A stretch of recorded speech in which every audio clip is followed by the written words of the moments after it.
Hello everybody, my name is James, hope you're doing well and welcome back to another video. And today we're going to be talking about some updates on Liam Lawson, as well as some new comments that have been made about Ferrari's car following a very difficult Chinese Grand Prix weekend. If you enjoy the video, make sure to leave a like and subscribe for more Formula 1 content. Also make sure to follow me on X at James's Pit Lane, I'll leave a link in the description, but let's jump straight into the video. So I thought I'd start today by talking about Kimi Antonelli. Now Antonelli did not have the most exciting race in China. He qualified in P8 and he finished the race in P8, but he was given driver of the day. But there are reasons to be impressed with Antonelli's performances in China, and that's because he did have issues with his car. Apparently, he was suffering with big floor damage throughout the Grand Prix, which was hampering his pace, giving him some limitations on the rear, and it must have been quite a struggle with the car actually. So to come home in the points is actually a very good result for Antonelli. Now, the reason for the damage is unclear. It might have been because of the debris from Charles Leclerc and Lewis Hamilton's contact at the start of the Grand Prix. And fair play to Kimi for just getting on with it and bringing the car home in the points. And Mercedes team boss Toto Wolff was quoted by Autosport as saying he had extensive floor damage. We don't know exactly why, whether he ran over Charles's end plate, but there was a massive hole in the floor. The titanium streaks were gone. Considering he had a car which was severely impaired, holding on to it, finishing 8th, not complaining, just getting on with the job, shows the maturity and the potential he has. But let's move on to Liam Lawson, with more being said about his future. Now, there has been reports that Lawson could potentially be replaced at the Japanese Grand Prix following a very difficult start to his Red Bull career. It's not gone in the way he would have wanted at all. In Melbourne, he qualified 18th and just did not have the pace all weekend and spun out the race. In China, he was qualifying last for both the sprint race and the Grand Prix.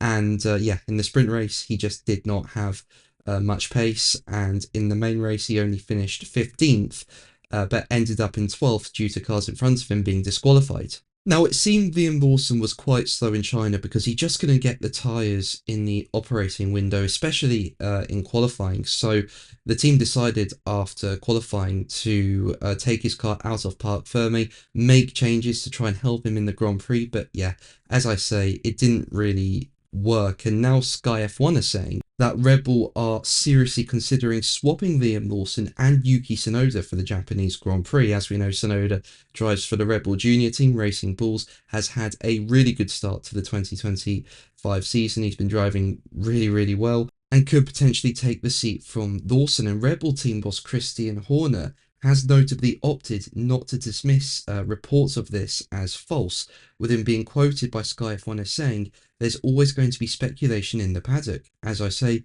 we've only just finished the race here. We'll take away the info and have a good look at it." Liam is obviously confidence-wise struggling with the car at the moment, which is why we made some significant changes to see if we could find a more confidence-inspiring setup for him. But let's move on to Ferrari, with more being reported about their car following a very difficult Chinese Grand Prix. Now, the weekend started so well for them. Lewis Hamilton took sprint pole. He then went on to win the sprint race by around 7 seconds. But then in main qualifying, Ferrari were only going 5th and 6th fastest. And then for the main Grand Prix, they finished 5th and 6th again. The team just did not have the pace. And to make matters worse for Ferrari, they were disqualified from the Chinese Grand Prix. Charles Leclerc was disqualified for his car being 1 kilogram under the weight limit, and Lewis Hamilton was disqualified for his car having excessive skid wear. Now, the excessive plank wear could come down to things like ride height, and Ferrari's ride height has been a topic of discussion since the first round in Melbourne, where there were whispers in the paddock that the team had to raise their car due to plank wear concerns. And as we know, the team did not perform well in Melbourne either, with Charles Leclerc only finishing 8th and Hamilton 10th. Now, Ferrari have not commented on the rumoured issue, but Hamilton's exclusion in Shanghai has raised eyebrows about a possible fundamental flaw with the SF25, with Sky Sports F1's Bernie Collins being quoted by Crash.net as saying it would be standard for everyone to raise the car in Australia because of the bumps, and they are detrimental to downforce and plank wear. In Australia, Ferrari were not that strong.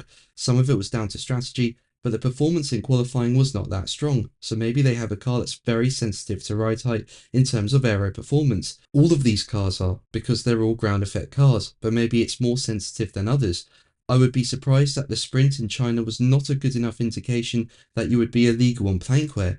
If they have what we would call a peaky ride height, which means there's a very small optimum ride height that you can have a good aerodynamic platform in, that's an issue for a car. You want to be fit to run a range of ride heights because of all these range of tracks. For example, in Austria, there are intense curbs, so you want to add a bit of ride height there. Maybe the aero platform is too peaky. But what do you think? Let me know in the comments below. But that's going to be the video from me today. Thank you ever so much for watching. Make sure to like and subscribe for more videos, and until the next one, take care.